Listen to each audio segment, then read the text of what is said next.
Hello, my name is Lars Drødgaard. I come from the International Center Against Abuse of Covert Technologies, and I'm very honored that I have been given a chance to interview Mr. Barrie Trower together with my fellow Danish citizen, Mr. Stephen Bell. My pleasure. Maybe you could introduce yourself. Yeah, I'll tell you how I came into this. In the 1960s, very early 1960s, I trained with the government microwave warfare establishment. I looked at all aspects of microwave warfare, and when I finished my time in the military, because I had a lot of expertise in the microwave field, I was asked if I would carry on with this research, and some people blow this out of all proportion. I was an agent. I don't like the word secret agent, because secret agent, when you say secret agent, people think of James Bond, who wasn't a secret agent and he wasn't a spy. James Bond, the fictitious character, is military intelligence, and I wasn't military intelligence. I was an agent. I collected information secretly, and I spent 11 years collecting information from spies who were a very small part of my work. I also questioned international terrorists, international criminals, anybody of immense interest I questioned, and I trained for quite a few years to learn how to do this.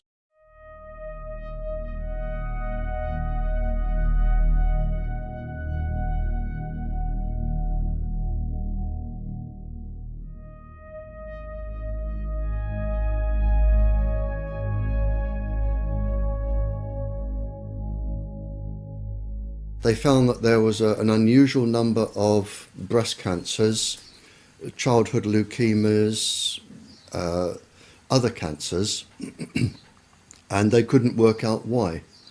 So they changed some of the staff, and then they went down with leukemias and cancers. And again, they changed the staff, and then they looked into this and found they were being microwaved.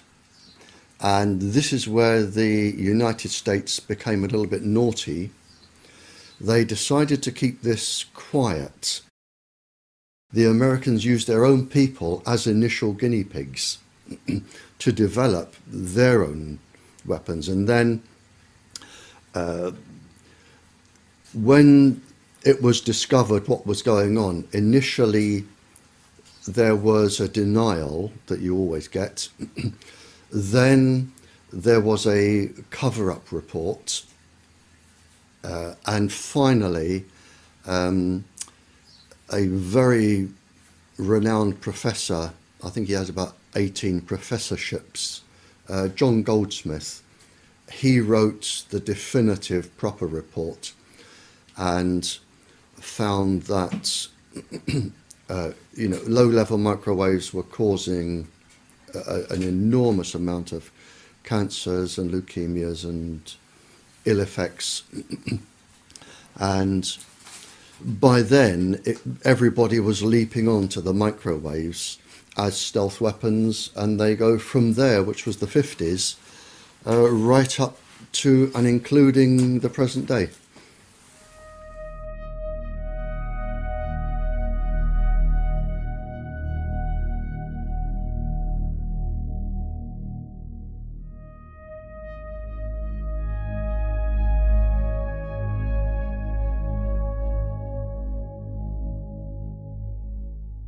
The ladies were protesting about having American missiles on English soil. Mm-hmm. And it was a peaceful protest. All they were doing were camping outside the perimeter of the American base. There was no violence, no swearing, no shouting. It was a peaceful protest. And It was found that from the American base, the ladies were being microwaved, and it was actually measured. They were being microwaved to make them sick. And in fact, when the figures came out, there was a disproportionate amount of tumours, personality changes, suicidal tendencies of the ladies. They were deliberately microwaved by the Americans for protesting about their base. You know, with one pulse frequency, you can just make people so suicidal, they can't be bothered to act like a demonstrator anymore. All they want to do is sleep or lay in bed all day. So, so if you're targeting demonstrators, you make them suicidally depressed, and they don't care about demonstrating anymore because they're too upset. Whereas if you want to cause a specific psychiatric illness, you would have an infrared device that followed the person, and you would link it to a pencil-thin microwave source, so the microwave beam would always target a specific gland or a specific part of the brain or an eye or a heart. So you would have them being targeted. They can cause insanity, and it was an experiment. One of the experiments was to take an ordinary sane person, cause insanity, and have a psychiatrist who was unknown to everybody diagnose schizophrenia or paranoia or a psychiatric illness. That was a successful outcome, and the person would spend the rest of their life in an asylum in misery, but to the government scientists that was a success. Well, it's a guinea pig locked up. Oh yeah. I mean, humans, the difference between humans are like guinea pigs. If they want to experiment on you, by the thousands they will, and you can be driven to insanity and death, and you just become a tick in a box without any so much as a feeling. Yeah, and this is what they do, and this is why they are above the law.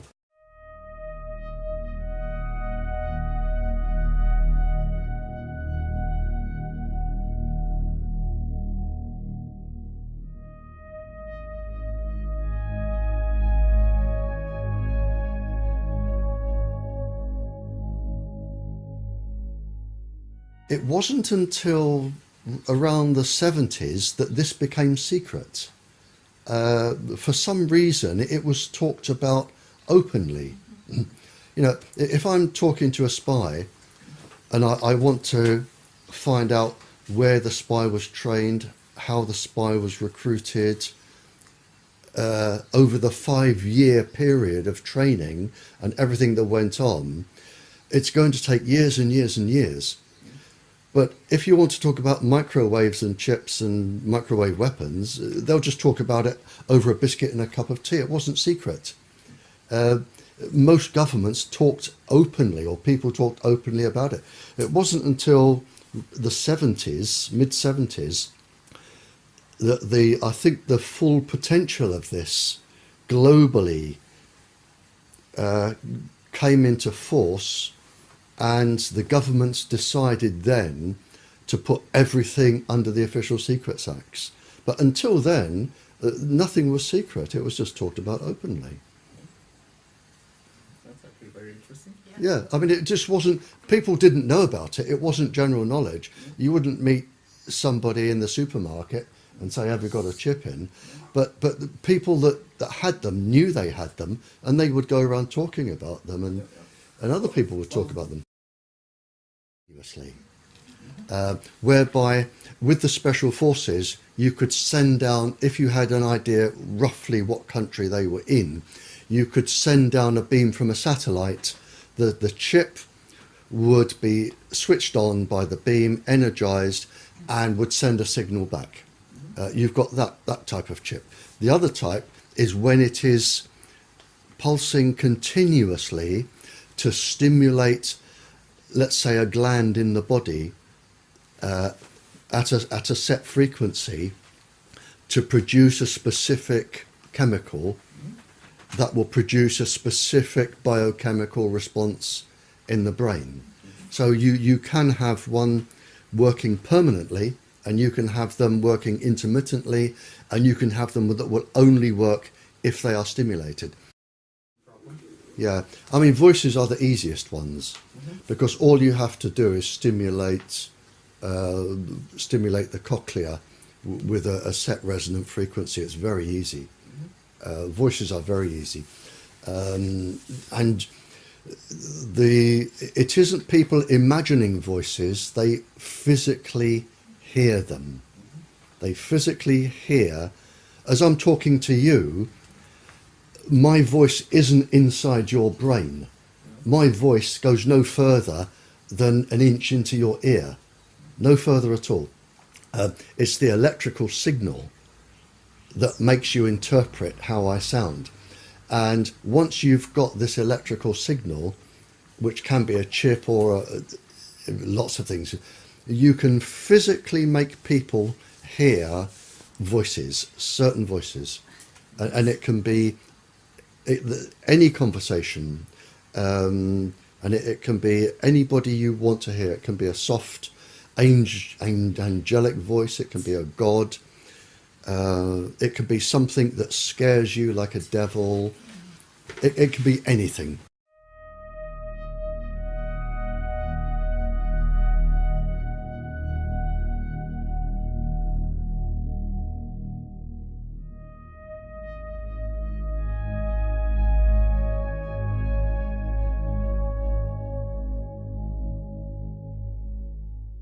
Fair enough. So I was there. I went into the back of a big black car, and it took me off in the dark, and then underneath a huge building in the dark. And I was suddenly thinking, well, hang on, this could be a bullet in the back of the head time. I'm getting uncomfortable here. But he took me out and took me to a room, and he said, I'm an international scientist.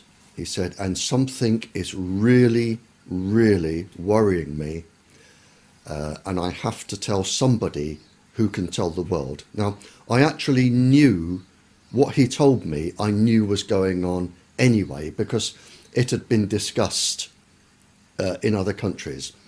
But he said, it is now possible to genetically change bacteriums and virus, genetically change them.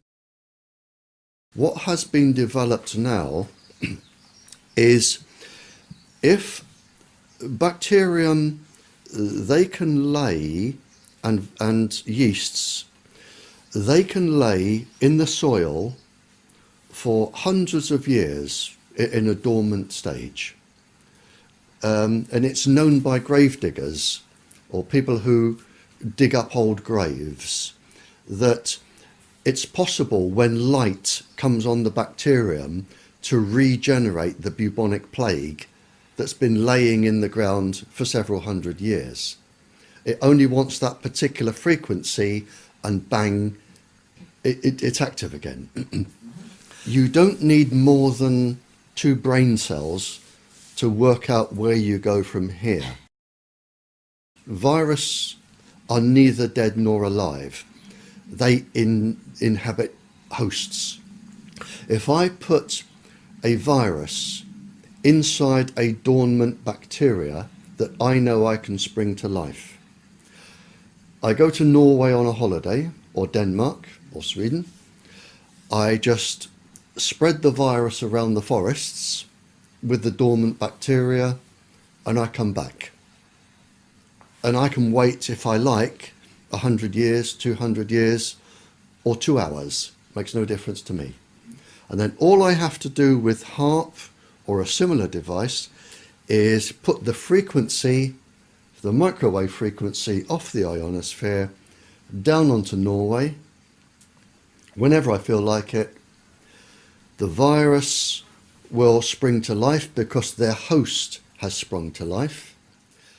This is where we are. So countries can now, just by introducing bacteriums and viruses and whatever, they can totally devastate the economic possibilities of another country. But doesn't that mean that we are in a new Cold War and that the entire military is obsolete? Oh, you're absolutely right. We are in a new Cold War. And this is why countries are developing this. I mean, really developing this. And this is why all of the microwave transmitters are going up everywhere. Because somebody, if they wanted to, could use them for other effects. The system is up and running.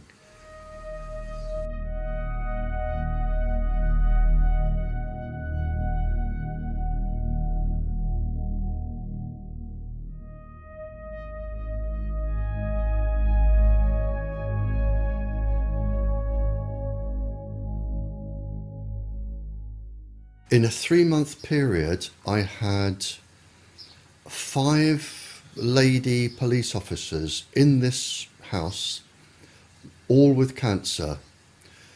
I've had a series of calls from officers saying that their personalities have been changed.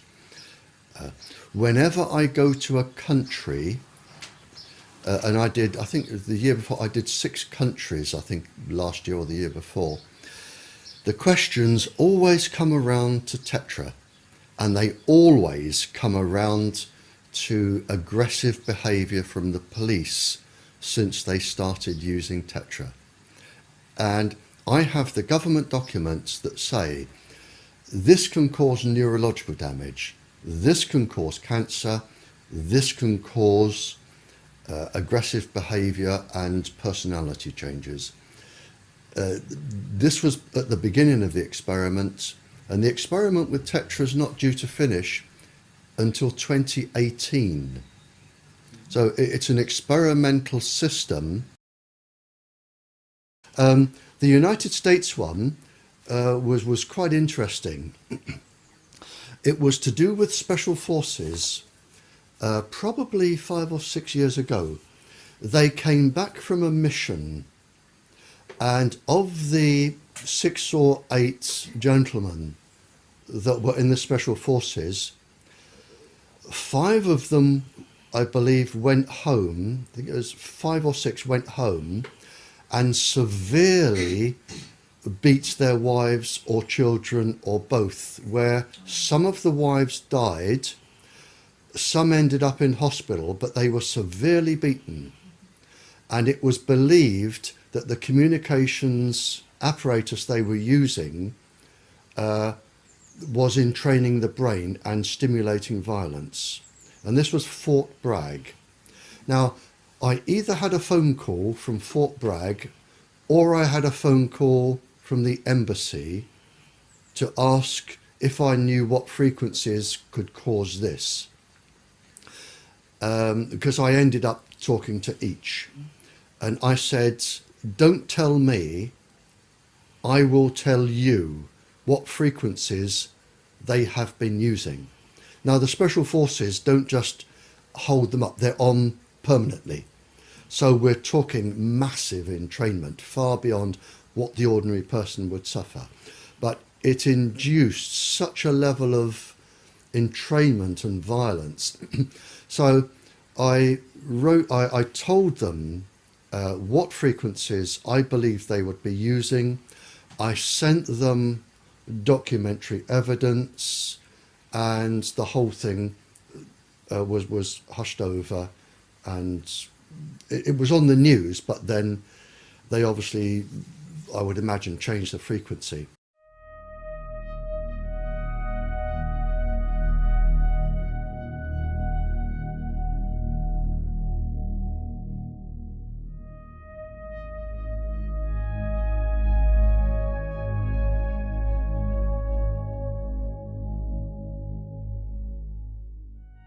It's been shown that a child using a cell phone, just an ordinary school child, If the child uses the phone for just 2 minutes, the brain waves can take up to 2 hours to return to normal. 2 hours. And that's been published. Now, in those 2 hours, the child's brain is not acting as it should, and it could demonstrate itself in a number of ways. For instance, if the child were in school and made a quick call from the playground, it could be lack of concentration, hyperactivity, bad behaviour. It could be anything like that.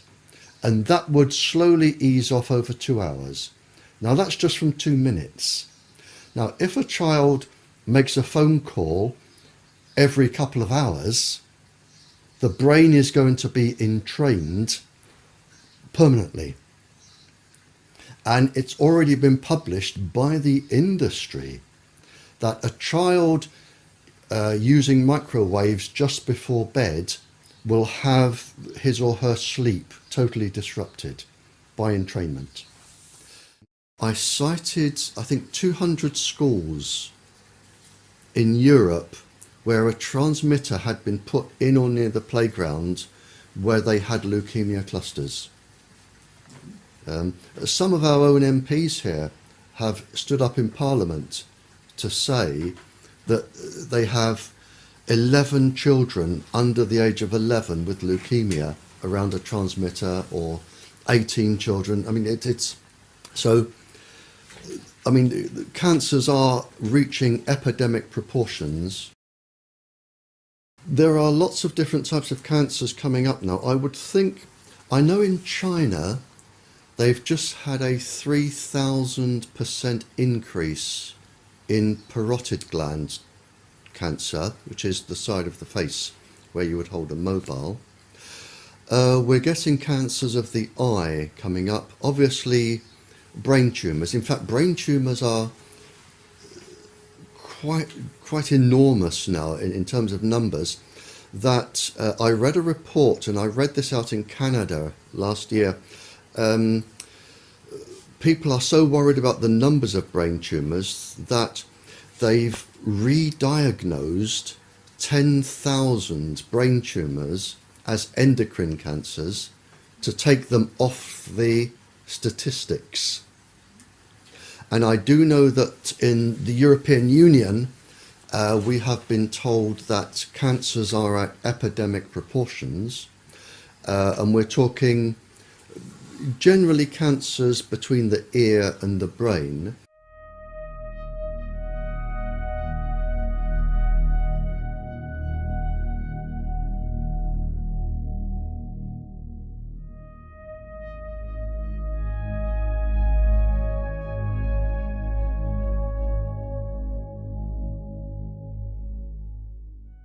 Years ago, our government said to its scientists, when it comes to microwaves, you will only talk about things to do with heat, and that is it.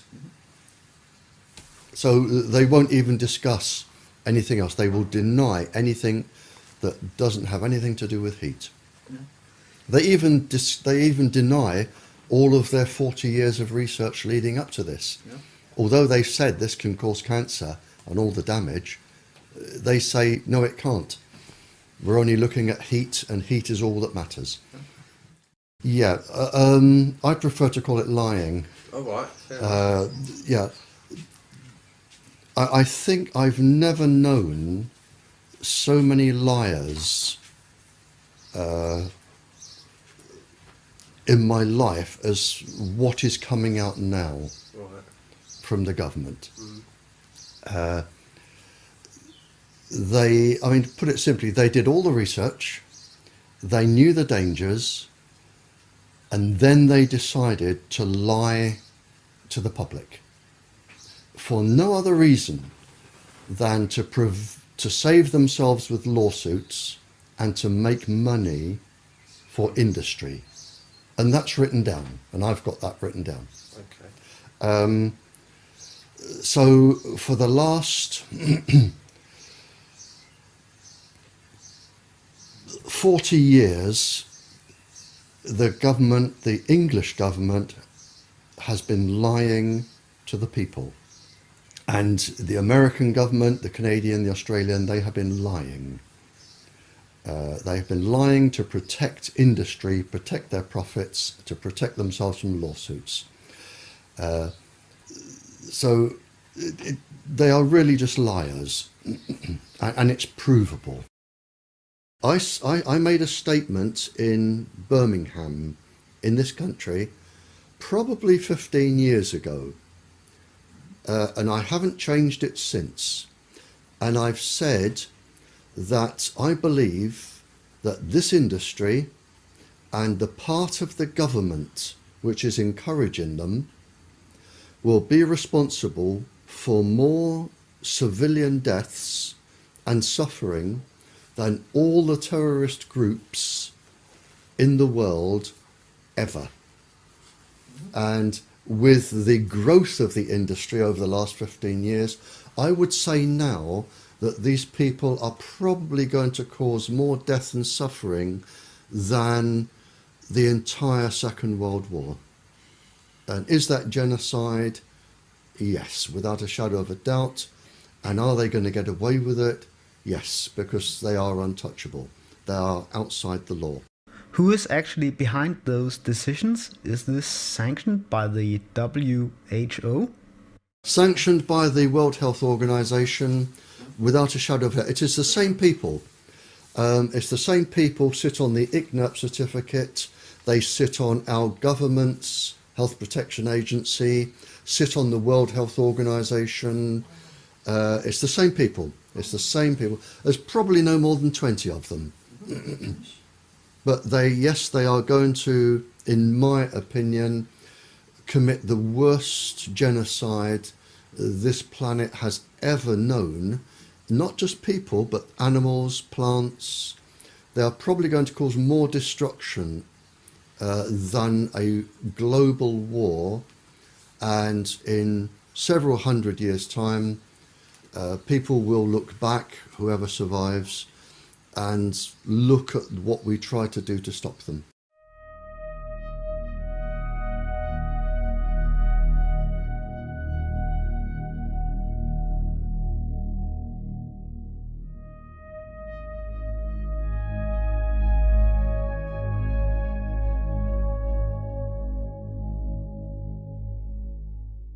Operation Paperclip. At the end of the war, the scientists were pardoned, most of them. They were pardoned for all of the people they had killed, experimented on. They were given new identities, mostly in the United States.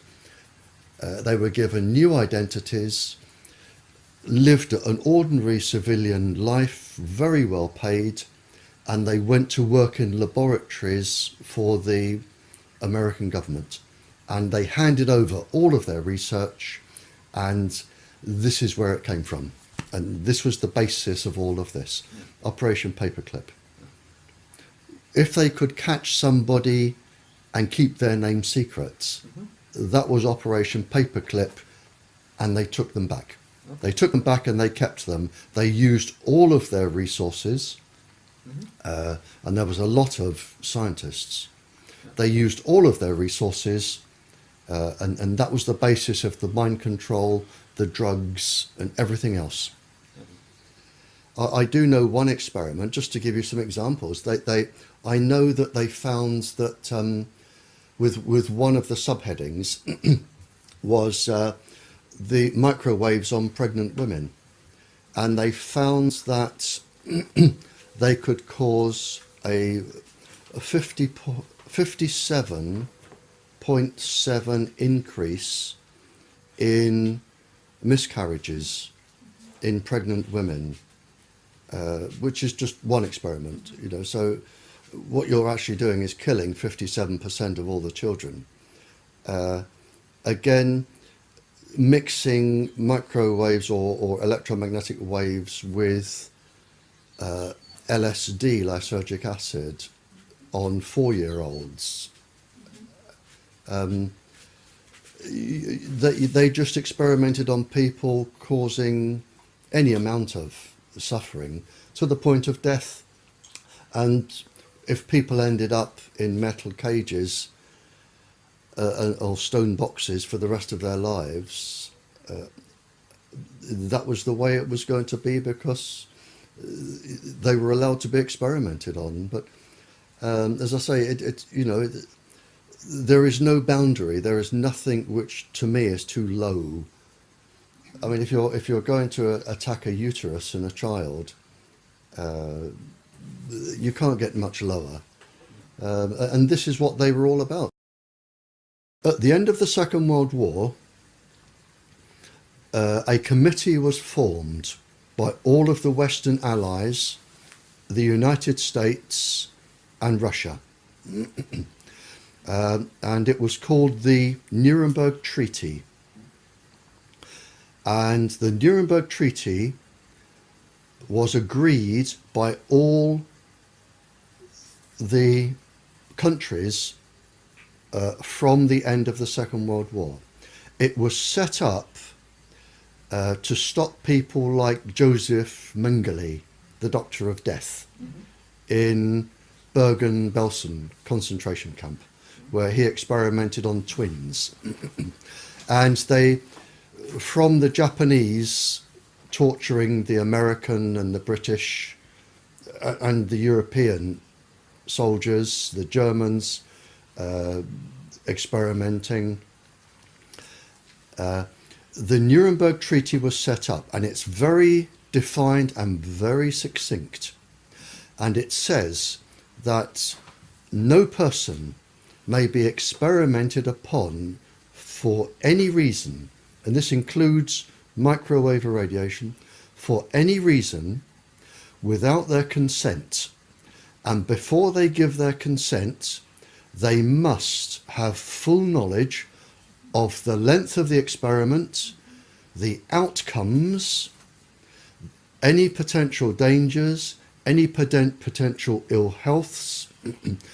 It must be fully understood and explained, and they must give individual consent. And this includes Tetra, which is an experiment that's going on until 2018 to look for cancer and brain damage. So everybody using Tetra is actually breaking the law, the people organising them. So that was set up. So experiments on people, service personnel, the police officers with Tetra, microwaves, it is all illegal according to the Nuremberg Treaty. As far as I know, the Nuremberg Code and the Nuremberg Treaty was created after the Nuremberg trials. Right, yep. And in the Nuremberg trials, there was a specific trial called the doctors' trials. Yep. Do you recall the sentencing of those trials? They were hanged. Yeah. And I've written it. I've written it in my papers, and I've said it on air in the radio. In fact, I said it, I was on international radio. It went out to 95 countries 2 Sundays ago. And I said, scientists at the end of the war were hanged for what scientists today are doing and getting away with. Absolutely, yep. Sentences you to death by hanging at such time and place as higher authority may direct.